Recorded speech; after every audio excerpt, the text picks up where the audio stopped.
For decades, Dubai has meticulously crafted an image as a global sanctuary, a shimmering oasis of stability in a region often defined by turmoil.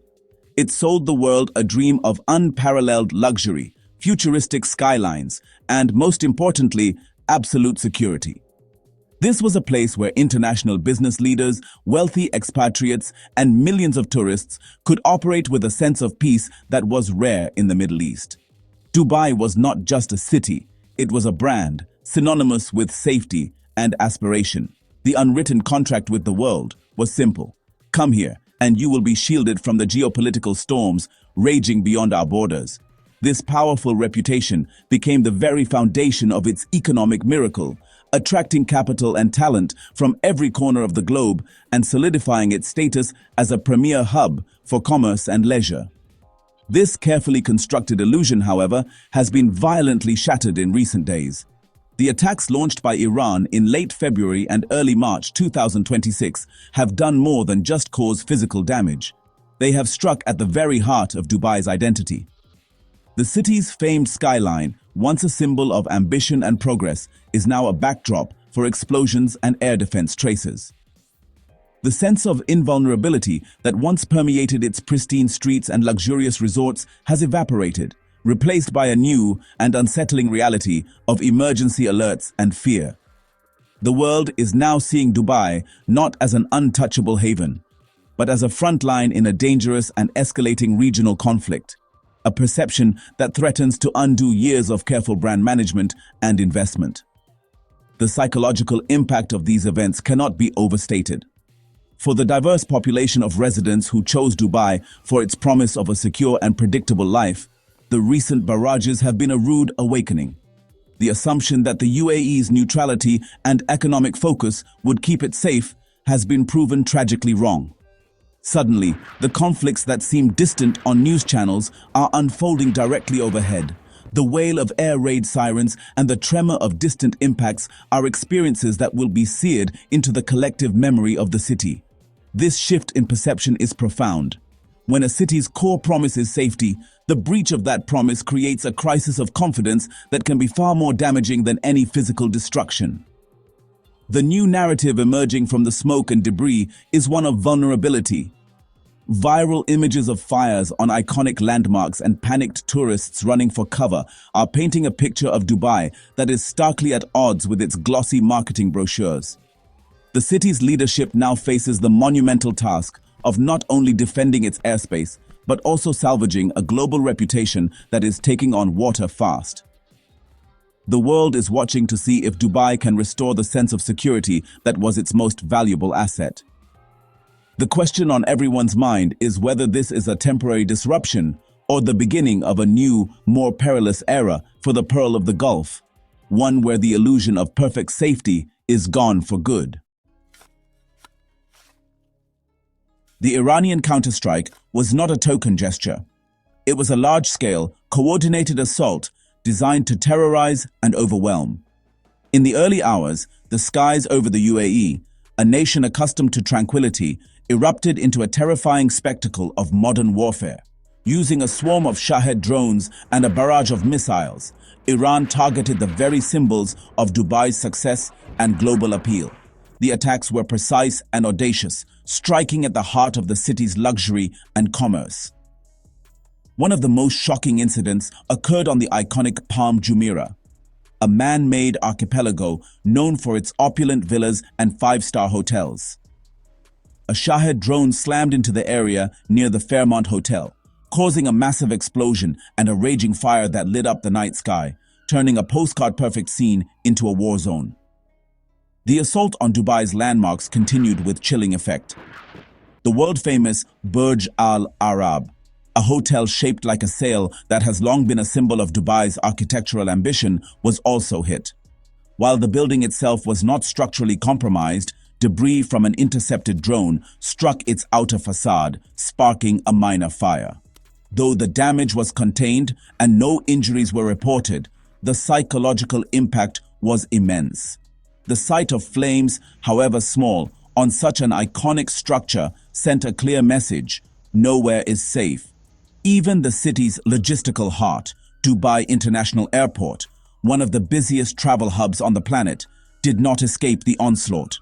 A concourse sustained damage, injuring 4 staff members and forcing a temporary halt to operations, sending ripples of disruption throughout the global air travel network. These specific targets were not chosen at random. By striking places like the Palm Jumeirah, the Burj Al Arab, and DXB Airport, Iran was engaging in a form of psychological warfare. These are not military installations. They are the crown jewels of Dubai's tourism and business empire, known to billions around the world. The attacks were engineered for maximum media impact, ensuring that images and videos of fire and destruction would go viral globally. It was a deliberate strategy to tarnish the city's brand, transforming its image from a playground for the rich and famous into a vulnerable target in a wider conflict. The goal was to sow fear and uncertainty among the very people Dubai depends on: tourists, investors, and expatriate residents. The experience on the ground was one of chaos and disbelief. Residents were jolted awake by the sound of explosions and the piercing blare of emergency alerts on their phones, instructing them to seek shelter immediately. For many, it was the first time they had ever experienced such a direct threat. The night sky, usually serene, was crisscrossed with the fiery trails of interceptor missiles and the dark, fleeting shapes of incoming drones. The sense of security that had been a hallmark of life in Dubai was shattered in a matter of hours, replaced by the grim realization that the city was now an active front in a major regional war, and its most cherished symbols were directly in the crosshairs. The decision by Iran to launch such a devastating series of attacks on the United Arab Emirates and other Gulf nations is rooted in a cold, hard, strategic calculation. Following the major US-Israeli military operation on February 28, 2026, which reportedly resulted in significant casualties and the death of Supreme Leader Ayatollah Ali Khamenei, Tehran was compelled to retaliate forcefully. However, its options were limited. A direct, conventional military assault on the United States is geographically and technologically impossible for Iran. Faced with this reality, Iran's leadership adopted a strategy of asymmetric warfare. If you cannot strike your primary adversary directly, you inflict unbearable pain on their closest and most accessible allies to force a change in their policy. This strategy explains why cities like Dubai, Manama, and Doha have found themselves under fire. Iran views the Gulf Arab states, which host major US military bases like Al-Dhafra in the UAE and Al-Udeid in Qatar, as integral parts of the American military machine in the region. The Iranian foreign minister made this explicit, declaring that all hostile bases and the countries that host them are now considered legitimate targets. By attacking the UAE, Iran is sending a brutal message not just to Abu Dhabi, but directly to Washington. The message is that the US campaign against Iran will have devastating consequences for its regional partners, creating a political and economic crisis that American leaders cannot ignore. Iran is essentially trying to create a wedge between the US and its Gulf allies. The UAE, and specifically Dubai, represents an ideal target for this strategy of maximum pain. Unlike Israel, which possesses a multi-layered and highly sophisticated air defense system like the Iron Dome, the Gulf states were perceived as softer, less protected targets. While the UAE has invested heavily in its military, its defenses were about to be tested on an unprecedented scale. Furthermore, Dubai's economy is uniquely sensitive to disruptions in security and stability. Its reliance on tourism, international finance, and a large expatriate population makes it exceptionally vulnerable to the kind of fear and uncertainty that these attacks generate. Iran knows that damaging Dubai's economy is a powerful way to pressure the UAE's leadership, potentially compelling them to lobby Washington for a de-escalation of the conflict. Ultimately, Iran's attacks are a desperate and high-stakes bid to regain leverage. By demonstrating its capability to wreak havoc across the Gulf, Tehran hopes to force a diplomatic intervention and halt the US-Israeli military campaign. It is a strategy born of weakness as much as strength. Unable to win a direct confrontation, Iran is changing the battlefield, expanding the conflict to include civilian and commercial centers in allied nations. It is a brutal, but logical extension of its foreign policy, aiming to make the cost of confronting Iran so high for America's partners that they will have no choice but to push for an end to hostilities, thereby giving Tehran the breathing room it so desperately needs. Dubai's geographic location, once a strategic asset that placed it at the crossroads of global trade, has now become its greatest vulnerability. The city lies directly across the Persian Gulf from Iran, separated by a narrow stretch of water that is easily traversed by modern military technology. At its narrowest point, the Strait of Hormuz is only about 21 miles wide. This close proximity means that Iranian drones and short-range missiles can reach major urban centers like Dubai and Abu Dhabi in a matter of minutes, leaving very little time for detection, warning, and interception. This geographical reality has transformed the UAE from a distant observer of regional conflicts into a frontline state directly exposed to the wrath of its powerful neighbor. The open coastal geography of Dubai further exacerbates this vulnerability. Much of the city's most valuable infrastructure, including its iconic hotels, major ports like Jebel Ali, and densely populated residential areas, is situated along its exposed coastline. This layout offers a clear and unobstructed flight path for low-flying drones and cruise missiles launched from Iran. Unlike cities that are buffered by mountains or vast inland territories, Dubai's prized real estate is laid bare to attack from the sea and air. This lack of natural defensive barriers makes the task of protecting a sprawling metropolis incredibly challenging, as attackers can approach from a wide arc over the Gulf, stretching air defense systems to their limits. This peril of proximity is not a new revelation, but its consequences have never been felt so acutely. For years, analysts have warned that in any major conflict with Iran, the Gulf Arab states would inevitably be caught in the crossfire.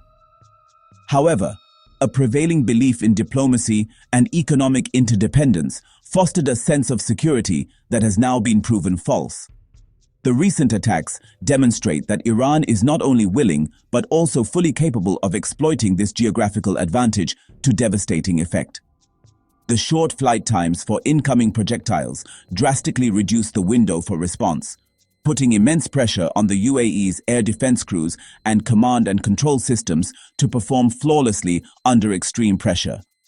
The current crisis highlights a fundamental shift in the strategic landscape of the Gulf. In the past, economic power and diplomatic ties might have been seen as a form of protection. Today, however, it is clear that geography is destiny. Dubai's success was built on its ability to project an image of being above the fray, a separate entity from the region's geopolitical risks. But its location on the map cannot be changed.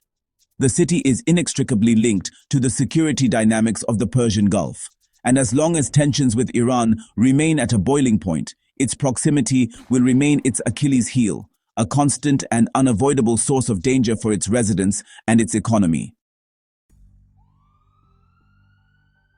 In the face of the unprecedented Iranian barrage, the United Arab Emirates air defense systems were thrust into the most critical test in the nation's history.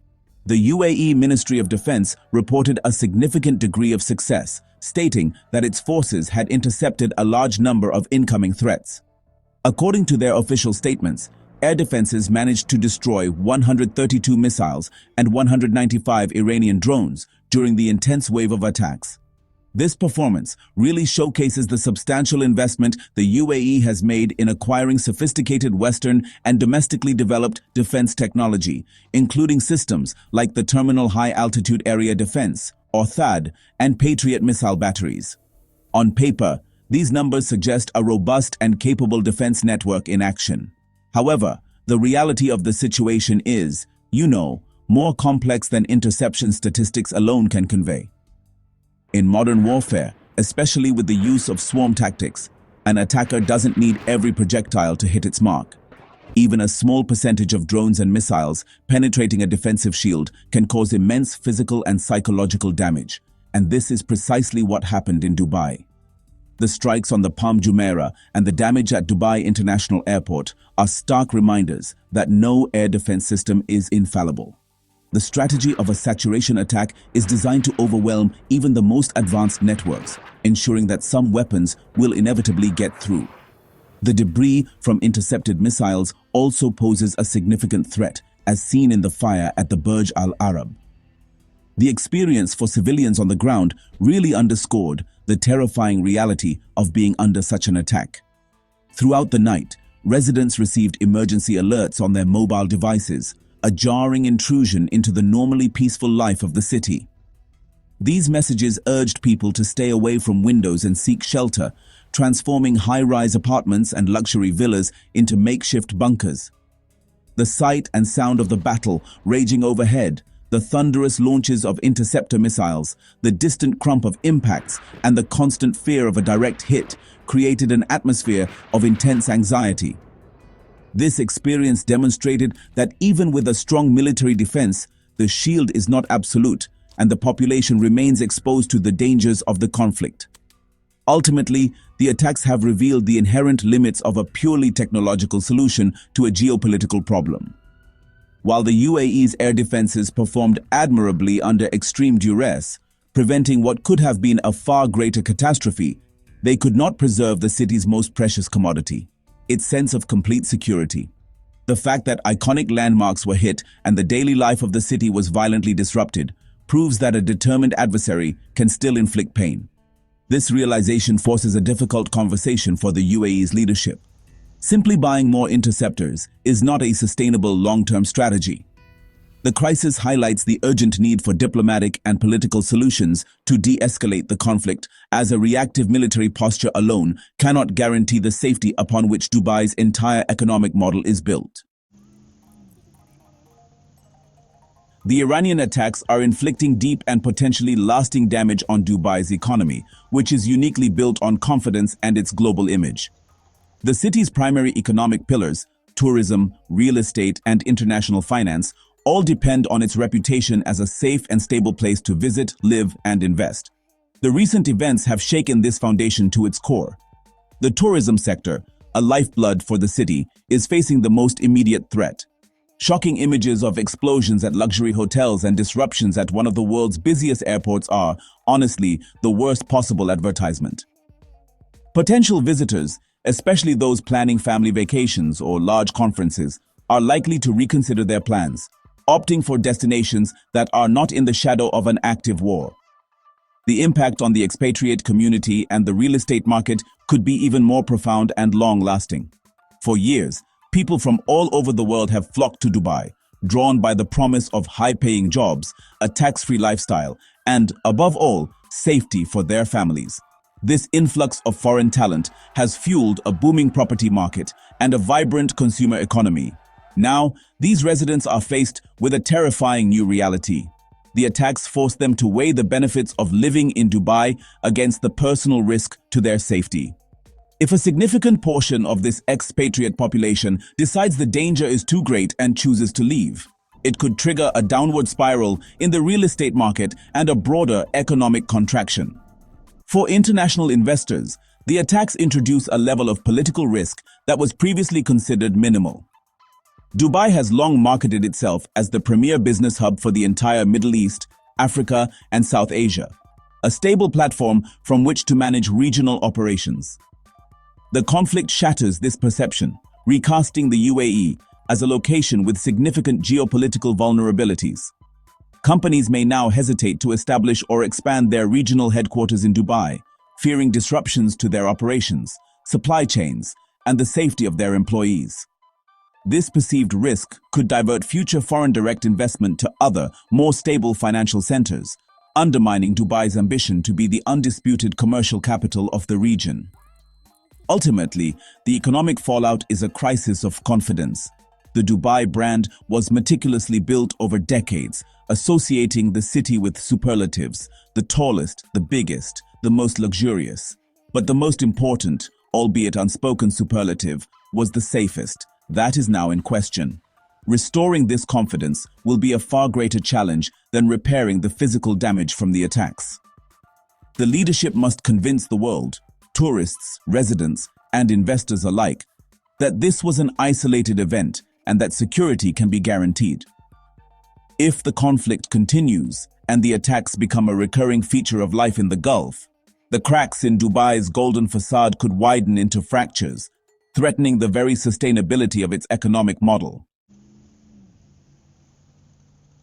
While Iran's strategy to attack U.S. allies in the Gulf is designed to exert pressure on Washington, it is an incredibly high-stakes gamble that carries enormous risks for Tehran itself. By widening the conflict to include civilian and commercial targets in neighboring countries, Iran is playing with fire, risking a much broader and more devastating regional war. The current U.S.-Israeli military operation is already a significant threat to Iran's regime, but the conflict has so far been largely contained between those three actors. By directly attacking the UAE, Qatar, Bahrain, and others, Iran may inadvertently provoke a unified and far more formidable military coalition against it, a scenario that would be catastrophic for Tehran. The most significant risk is that these attacks could backfire and push the Gulf Arab states, particularly regional powerhouses like Saudi Arabia and the UAE, to abandon any remaining pretense of neutrality and formally join the US-led military campaign. While these nations have been reluctant to enter a direct war with Iran, a sustained assault on their economic centers and civilian populations could leave them with no other choice but to retaliate decisively. If the UAE and Saudi Arabia were to fully commit their advanced air forces and financial resources to the conflict, it would dramatically alter the military balance. This could open up a new southern front against Iran, stretching its defensive capabilities to the breaking point. Furthermore, Iran's aggression could draw European powers more directly into the conflict. Nations like France, the United Kingdom, and Germany have significant economic interests and citizens in the Gulf, and they have already condemned Iran's attacks as a dangerous escalation. French President Emmanuel Macron has called for diplomacy, but continued Iranian aggression against civilian targets could shift the European calculus from mediation to intervention. The involvement of European air forces operating alongside their American and Gulf counterparts would create an overwhelming military force that Iran could not hope to withstand. Iran's gamble is that its attacks will fracture the international community. The risk is that they will instead solidify it in opposition. This strategy is therefore a test of Iran's ability to manage escalation.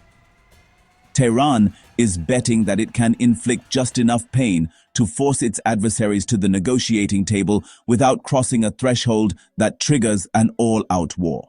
It is a dangerous and delicate balancing act. Every drone and missile launched increases the probability of a miscalculation or an unintended consequence that could spiral out of control. If Iran's leadership has misjudged the resolve of its neighbors or the broader international community, its attempt to gain leverage could result in the very thing it seeks to avoid: a full-scale regional conflict that could threaten the survival of the Islamic Republic itself. The Iranian attacks have sent shockwaves across the international community, transforming a simmering regional conflict into a global crisis that has put the world on edge. The immediate reactions from Western leaders have been a mixture of condemnation and alarm. The European Council President and the EU's foreign policy chief swiftly denounced Iran's barrage as a reckless and dangerous escalation that threatens to destabilize the entire Middle East. Their statements reflect a deep concern that the conflict could spiral out of control, with devastating humanitarian, economic, and security consequences that would extend far beyond the region. The urgent call for a United Nations Security Council meeting underscores the gravity of the situation and the desire for a multilateral response to contain the crisis. However, the crisis has also exposed fractures within the Western alliance. French President Emmanuel Macron, while condemning the Iranian retaliation, pointedly noted that France was not informed in advance of the initial US-Israeli strikes on Iran. This statement suggests a significant lack of coordination and a degree of European frustration with what may be perceived as a unilateral American action that has dragged the entire world closer to a major war. This dynamic complicates the formation of a united front against Iran. It highlights a recurring theme in recent years: European leaders often find themselves trying to manage the fallout from American foreign policy decisions in the Middle East, pushing for diplomacy and de-escalation while Washington pursues a more confrontational approach. The attacks place immense pressure on global diplomacy. The United Nations and other international bodies are now tasked with the near-impossible challenge of mediating between parties that are actively engaged in military conflict. The core challenge is finding a diplomatic off-ramp that allows both sides to de-escalate without appearing to back down. For Iran, this would mean halting its attacks on Gulf states. For the United States and Israel, it would mean pausing their military campaign. Achieving such a ceasefire requires intense negotiation and a level of trust that is currently non-existent. The world is watching to see if diplomacy can prevail over the drumbeat of war.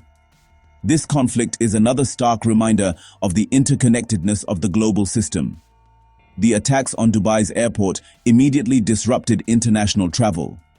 The threat to shipping in the Strait of Hormuz, through which a significant portion of the world's oil passes, could send energy prices soaring and shock the global economy. The instability is not contained to the Middle East. Its effects are felt in stock markets, boardrooms, and government capitals around the world. The international community is not a mere spectator on this chessboard. It is a participant whose security and prosperity are directly tied to the outcome of this dangerous game of escalation. In the final analysis, the crisis unfolding in Dubai brings a fundamental truth into sharp focus. For any city, but especially for one built on global ambition, safety is not just one component of its success. It is the absolute bedrock. Dubai has long captivated the world with its dazzling displays of wealth and luxury. The tallest skyscrapers, the most extravagant hotels, and the most opulent shopping experiences. It has built a powerful brand around the promise of a superlative lifestyle. However, the recent Iranian attacks have demonstrated that all of this glittering prosperity rests on a fragile foundation of perceived security. When that foundation cracks, the entire edifice is at risk of crumbling. The events of March 2026 have forced a global re-evaluation of what makes a city truly desirable. For the millions of expatriates who call Dubai home, the tourists who flock to its attractions, and the investors who park their capital in its markets, the appeal was never just about luxury. It was about the implicit guarantee that this luxury could be enjoyed in peace, far from the conflicts that plague so much of the world. The recent attacks have shattered that guarantee. The choice for many will no longer be between a good lifestyle in Dubai and a mediocre one elsewhere, but between a potentially dangerous life in Dubai and a safe one somewhere else. In that calculation, safety will almost always outweigh luxury. This crisis serves as a powerful lesson for other aspiring global cities around the world. It shows that no amount of economic diversification or architectural marvels can insulate a city from the geopolitical realities of its neighborhood. A city's brand is an ecosystem, and security is the air it breathes. Without it, everything else begins to wither. The attacks have tarnished Dubai's image in a way that no marketing campaign can easily fix. The long-term recovery of Dubai's economy will depend less on rebuilding damaged structures and more on rebuilding the intangible but essential commodity of trust.